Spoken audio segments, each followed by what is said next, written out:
শিলিগুড়ির মিউনিসিপ্যাল কর্পোরেশনের জেনারেটর রুমে আচমকা আগুন লেগে যায়। বিদ্যুতের অতিরিক্ত চাপেই মেন বক্সে আগুন ধরে যায় বলে অভিযোগ। দমকল আসার আগেই কর্মীদের তৎপরতায় আগুন নিয়ন্ত্রণে আসায় বড়সড় দুর্ঘটনা এড়ানো গেছে বলে মনে করা হচ্ছে। আপনাদের আরও একবার জানিয়ে রাখি, শিলিগুড়ির মিউনিসিপ্যাল কর্পোরেশনের জেনারেটর রুমে আচমকা আগুন লাগে।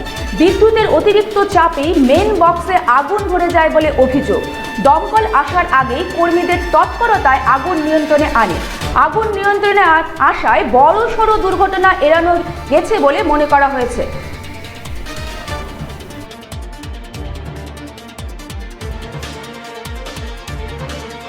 আর আধা ঘন্টা আগে ঘটনাটা ঘটেছে, তো ওভারলোডেড হয়ে গেছে, ফিউজ জ্বলে গিয়ে শর্ট সার্কিট হয়ে একটু ইয়ে হয়ে গেছে। না কিছু হয়নি, কিছু আমরা নিভিয়ে দিয়েছি এখন সাথে। না কিছু হয়নি, কোনো প্রবলেম নেই, ঠিক আছে, স্বাভাবিক আছে। লাইনে আমরা জেনারেটর চালাবো এখন।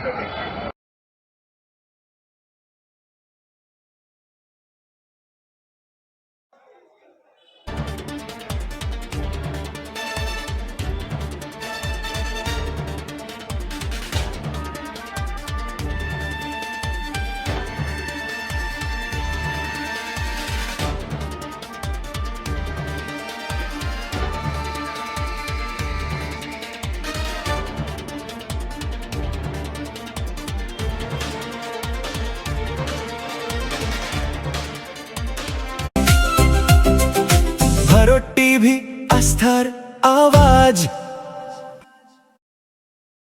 উকি মারেন কেন কর্তা? কে বলে বড় মাছের স্বাস্থ্য দেখে শরীর খারাপ লাগে বুঝি? কি বলে আরে মাছেরা বলছে এবার থেকে আপনার মাছেদেরও দিন কল্যাণীস প্রিমিয়াম ফ্লোটিং ফিশ ফিড। ভাসমানে খাদ্য আনে লক্ষ্মী মোদের ঘরে, জলকে ছালাক ছালাক। ঘরের লক্ষ্মী আজই ঘরে আনো কল্যাণীস প্রিমিয়াম ফ্লোটিং ফিশ ফিড। ভাসমান খাদ্য। চোখের সমস্যা বাড়ার আগেই আজই আসুন জীবন রেখা হসপিটাল, আপনার পরিবারের নতুন ভরসা।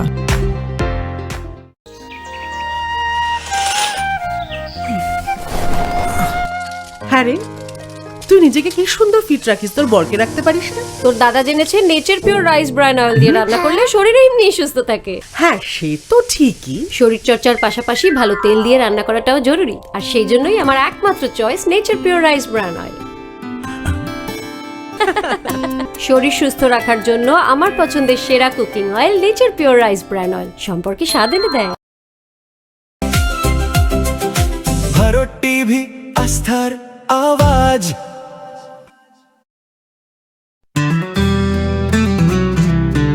গ্রসারি থেকে কসমেটিক্স,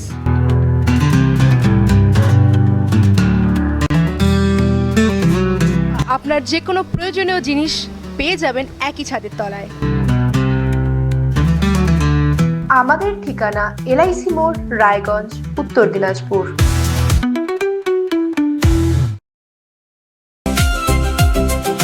ভারত টিভি, আস্থার আওয়াজ। উকি মারেন কেন কর্তা? কে বলে বড় মাছের স্বাস্থ্য দেখে শরীর খারাপ লাগে বুঝি? কি বলে আরে মাছেরা বলছে এবার থেকে আপনার মাছেদেরও দিন কল্যাণীস প্রিমিয়াম ফ্লোটিং ফিশ ফিড। ভাসমানে খাদ্য আনে লক্ষ্মী মোদের ঘরে, জলকে ছালাক ছালাক। ঘরের লক্ষ্মী আজই ঘরে আনো কল্যাণীস প্রিমিয়াম ফ্লোটিং ফিশ ফিড। ভাসমান খাদ্য।